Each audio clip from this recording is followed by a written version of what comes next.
दोस्तों, जब भी किसी की मृत्यु होती है तो उसके परिजन शोक मनाते हैं, लेकिन जब शोक मनाया जाता है तो हम कभी नहीं सोचते कि ऐसा करके कहीं हम मृतक की आत्मा को कोई नुकसान तो नहीं पहुंचा रहे। आखिर क्यों?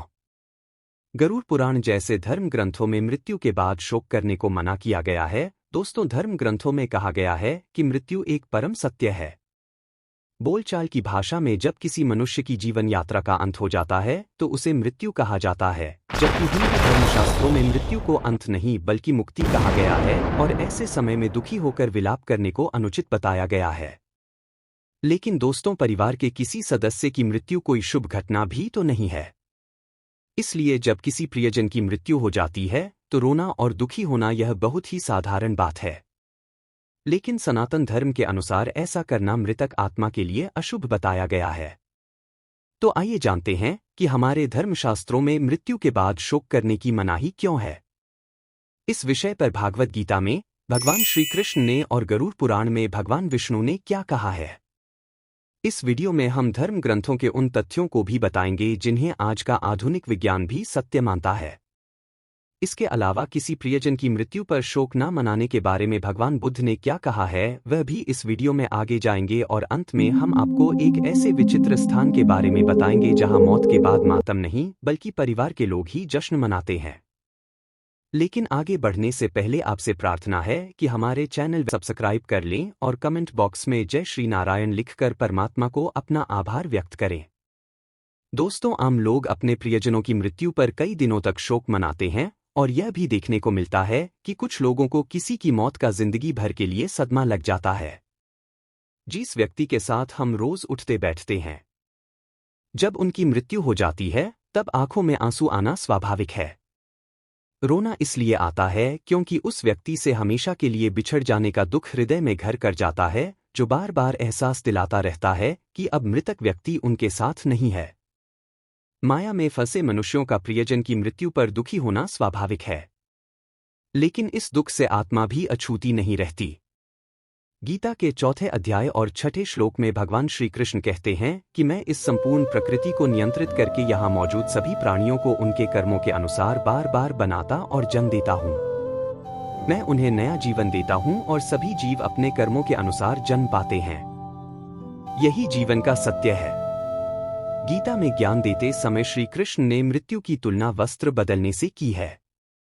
जिस प्रकार हम प्रतिदिन स्नान करके नए वस्त्र पहनते हैं तो प्रसन्न होते हैं, उसी प्रकार मृत्यु के बाद जब इस आत्मा को पिछले जन्मों के कर्मों के आधार पर नया शरीर मिलता है तो उसके लिए शोक नहीं करना चाहिए बल्कि प्रसन्न होना चाहिए।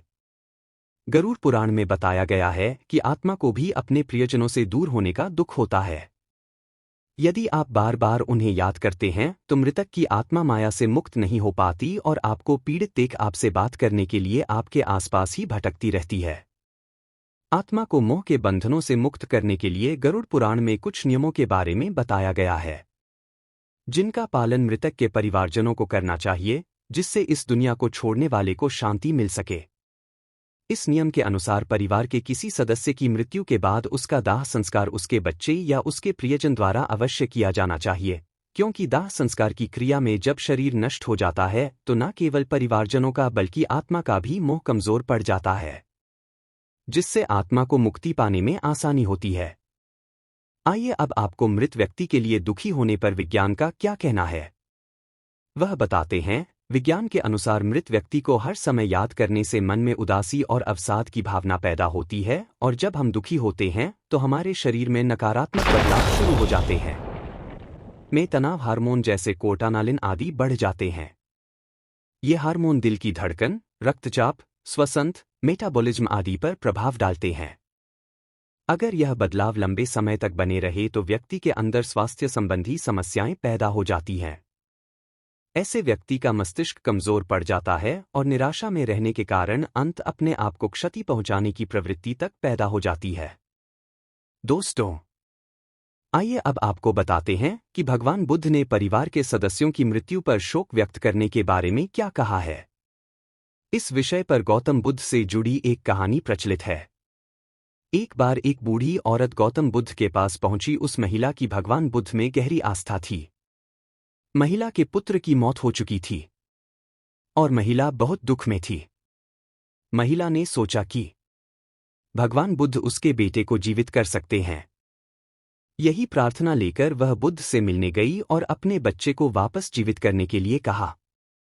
बुद्ध ने महिला की बात सुनी और कुछ देर सोचने के बाद कहा, ठीक है, मैं उसे जीवित कर दूंगा, लेकिन तुम्हें ऐसे घर से एक मुट्ठी सरसों के बीज लाने होंगे जहां किसी की मृत्यु ना हुई हो।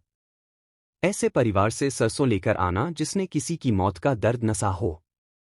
महिला को लगा कि कोई ना कोई परिवार तो मिल ही जाएगा जहां पर किसी की मृत्यु ना हुई हो।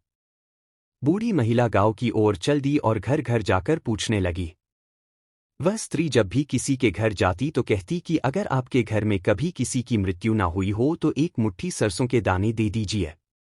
गांव के सभी लोगों का एक ही उत्तर था, हमारे घर में मौतें तो हुई हैं, कुछ लोग बड़ी उम्र में मर गए, कुछ समय से पहले ही मर गए। जब सभी घरों से एक ही उत्तर आया तो महिला को समझा गया कि बुद्ध उससे क्या कहना चाह रहे थे। फिर जब वह बुद्ध के पास पहुंची तो उसे एहसास हुआ कि हर किसी को एक नेक दिन मरना ही है, चाहे वह कोई भी हो, इसलिए उसका शोक लंबे समय तक नहीं मनाना चाहिए। इस कहानी में भगवान बुद्ध ने संदेश दिया है कि किसी की मृत्यु पर ज्यादा समय तक शोक नहीं मनाना चाहिए, क्योंकि मरना तो सभी को है। शोक करने से वर्तमान तो खराब होता ही है, साथ ही इसका असर हमारे भविष्य पर भी पड़ता है। दोस्तों, आइए अब जानते हैं एक ऐसी जगह के बारे में जहां परिवार के किसी सदस्य की मौत पर शोक नहीं बल्कि जश्न मनाया जाता है।